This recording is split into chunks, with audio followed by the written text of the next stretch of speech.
Olá, minhas irmãs, tudo bom? Graça e paz. Hoje é terça-feira, terceira semana do mês de junho do ano de 2020. Estamos num tempo atípico, especialmente no nosso país, e em alguns países de forma mais pontual, ainda sob os efeitos desse vírus que nos impõe essas precauções, esses isolamentos e a obediência, aos nossos líderes. Esperamos que neste tempo que agora nós vamos iniciar de estudo da palavra e um tempo de oração, você reserve esse tempo, reflita nas promessas e nas coisas maravilhosas de Deus, e que este tempo também seja um tempo de ânimo e de encorajamento e de fortalecimento da sua fé, da nossa fé. Saudades de estar juntos, saudades de poder abraçar, mas a gente vai aos poucos se convencendo que, ainda que as coisas voltem à normalidade, nós teremos que tomar algumas cautelas, alguns cuidados, e isso é prova de amor. Nesse tempo de oração, e esse estudo especificamente, ele é realizado e promovido pela MCM da Igreja Batista Central de Vitória. MCM é Mulher Cristã em Missão.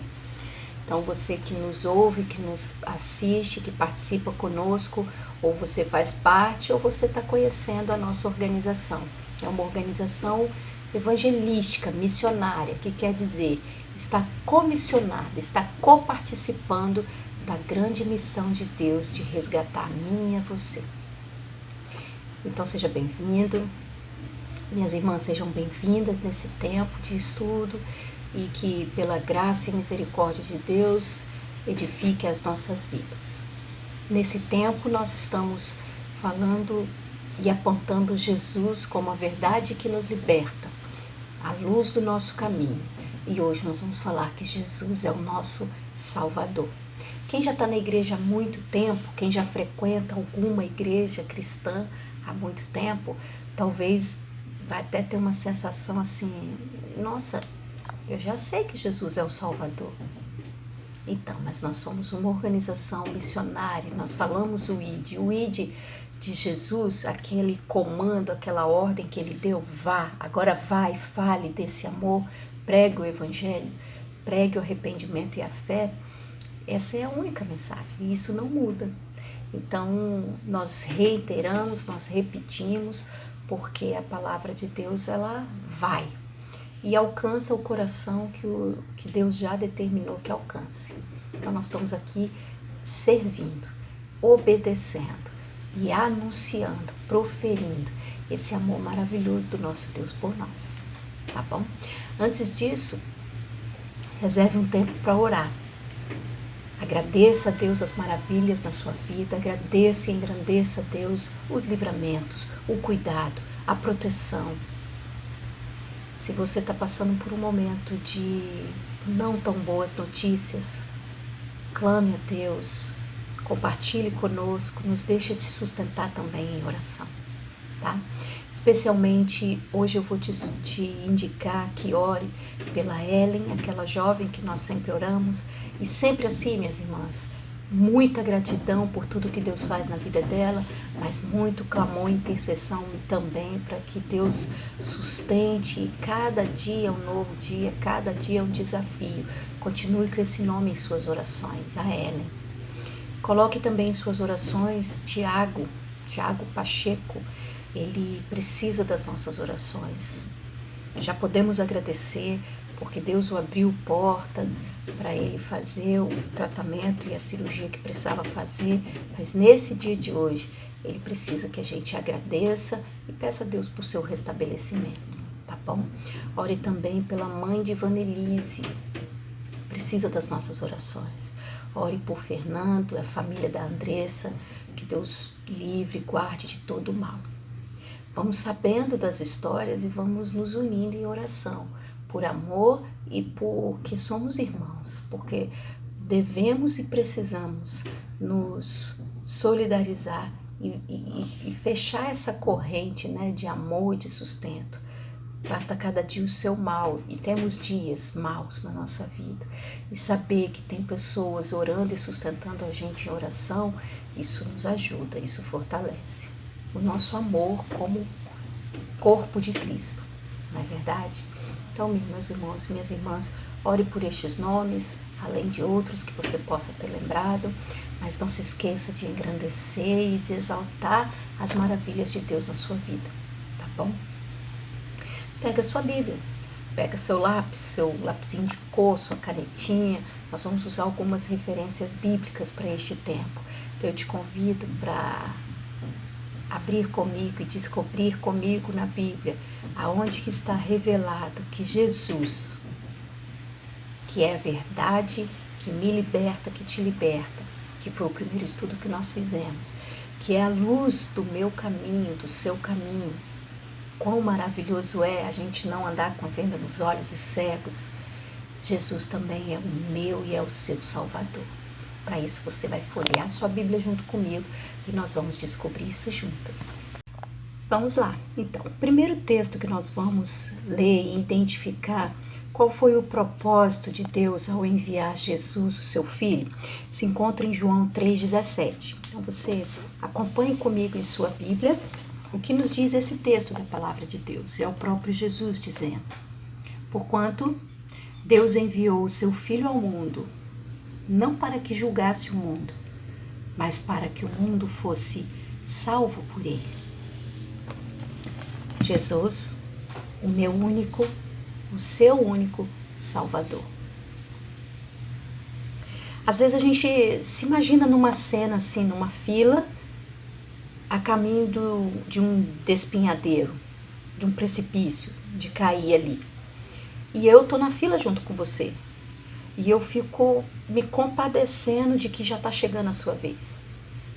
E eu chego para você desesperadamente e digo: por favor, deixa eu passar na sua frente. Eu não vou aguentar ver você pular cair nesse despinhadeiro e sofrer dessa forma.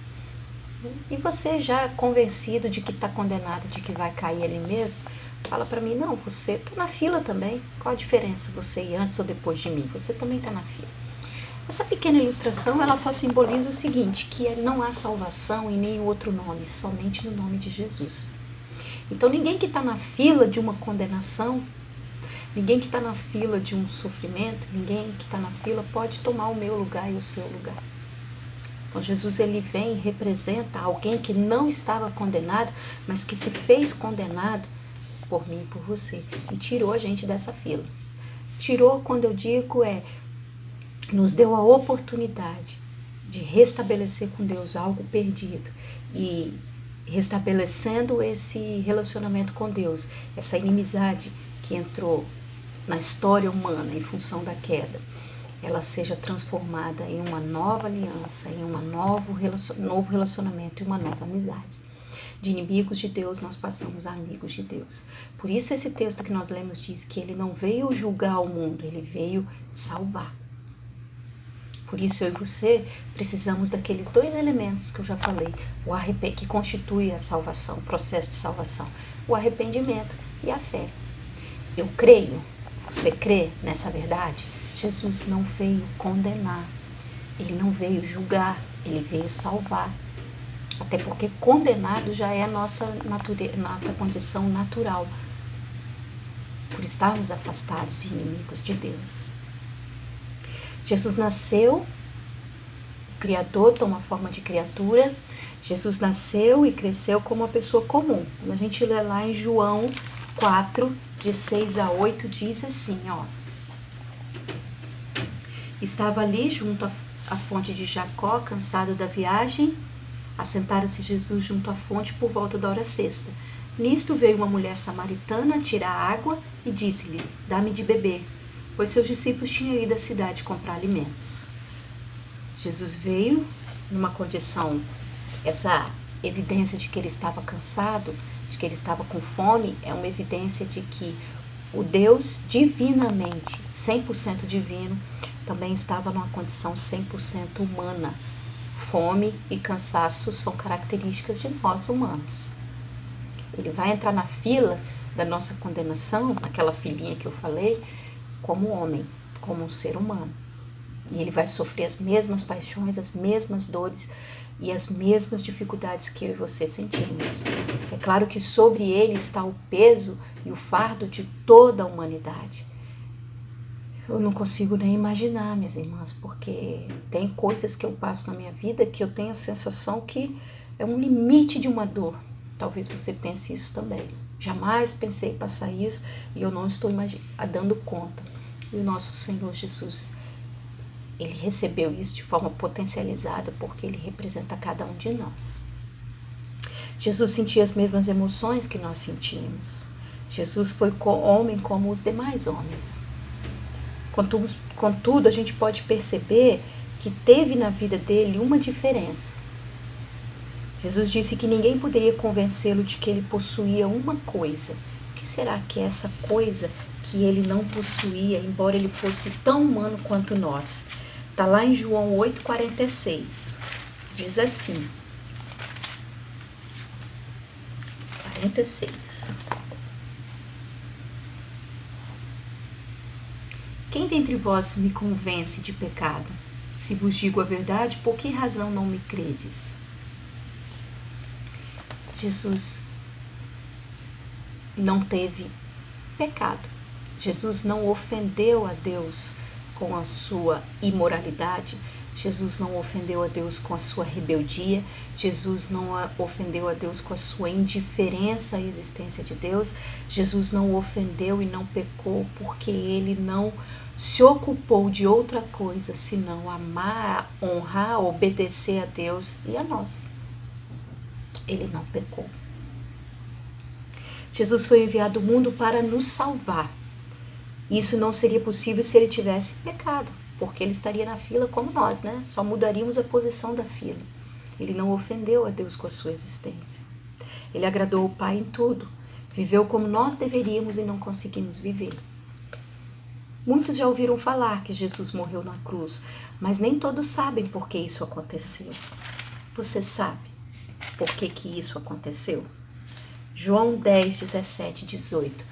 Você sabe por que Jesus morreu na cruz? Ou você tem essa história na sua mente só como uma figuração e um evento que aconteceu em algum momento da história?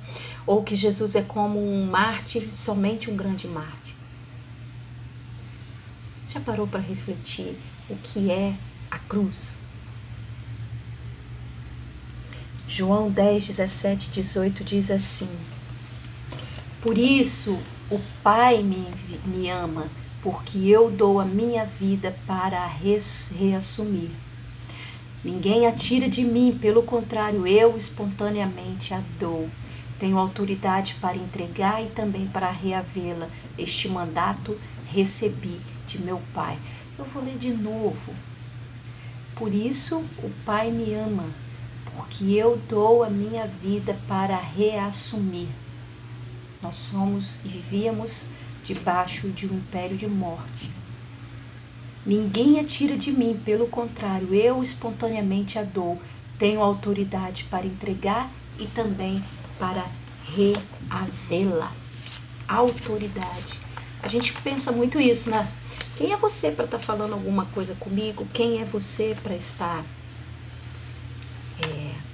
se achando do direito de me chamar a atenção de alguma coisa? A gente não fala assim muitas vezes? Jesus tem essa autoridade para reassumir, para tomar a vida. Porque o salário do pecado é a morte. O salário de desonrar a Deus, de viver indiferente a Deus, é a morte. Então Jesus vai à cruz reassumir, me dá a oportunidade, te dá a oportunidade de optar pela vida novamente. Uma segunda vez optar pela vida. Por isso, o texto de João 3,16, que todas as pessoas conhecem. Porque Deus amou o mundo de tal maneira que deu o seu Filho, o único Filho, unigênito, para que todo aquele que nele crê não pereça, mas tenha vida eterna. É simples, minhas irmãs, querido que está ouvindo, é simples. O Evangelho é isso. Arrependa-se dos seus pecados, da sua inimizade, da sua indiferença, dessa vida aí que eu e você naturalmente fazemos e vivemos. Acordar e ser indiferente à existência de Deus. E crer que Jesus é o único Salvador. Eu não tenho outro caminho para ir a Deus senão por Jesus. Jesus diz em João 10:10 o seguinte: o ladrão vem somente para roubar, matar e destruir. Eu vim para que tenham vida e a tenham em abundância. Por fim, eu quero te convidar a refletir em João 3,15, para que todo aquele que nele crê tenha vida eterna. O oposto disso, quem não crê, qual é a condição? Quem nele não crê é julgado. O que não crê já está julgado, porque não crê no unigênito Filho de Deus. E por fim, João 3,36. Por isso, quem crê no Filho tem a vida eterna. O que todavia se mantém rebelde contra o Filho não verá a vida, mas sobre ele permanece a ira de Deus. Esse tempo, essa pequena e aparentemente singela, tão simples verdade, mas poderosa verdade, porque é o Evangelho que liberta. É nesse dia apresentado a mim e a você. Qual é a sua decisão? Decida por Cristo. Estamos orando por você. Não há outro como o Senhor. Para onde mais poderemos ir? Só Tu tens as palavras de vida eterna, fonte de todas as bênçãos.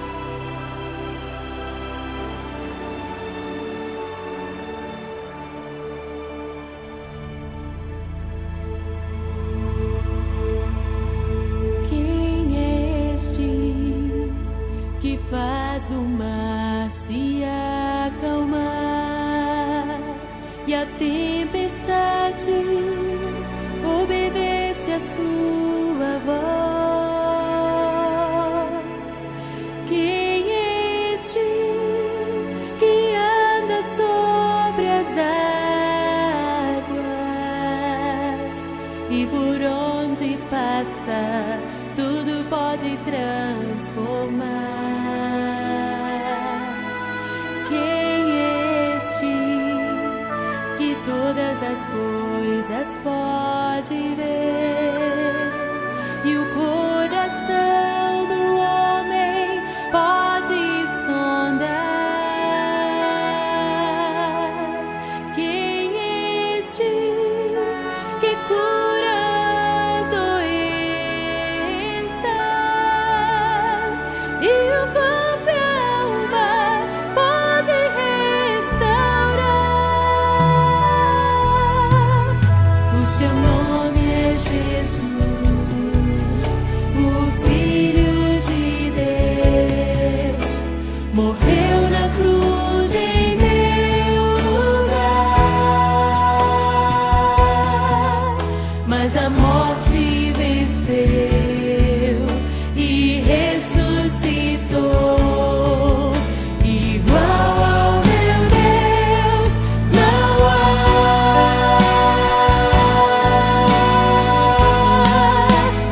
O meu Deus é um Deus de milagres. Não há limites para o seu poder agir.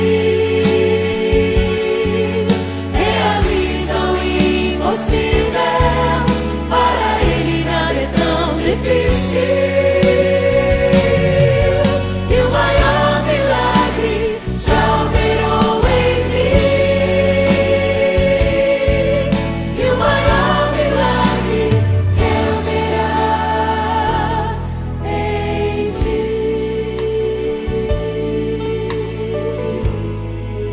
Oh, Senhor, nós cremos no Teu poder. Manifesta a Tua presença no nosso meio.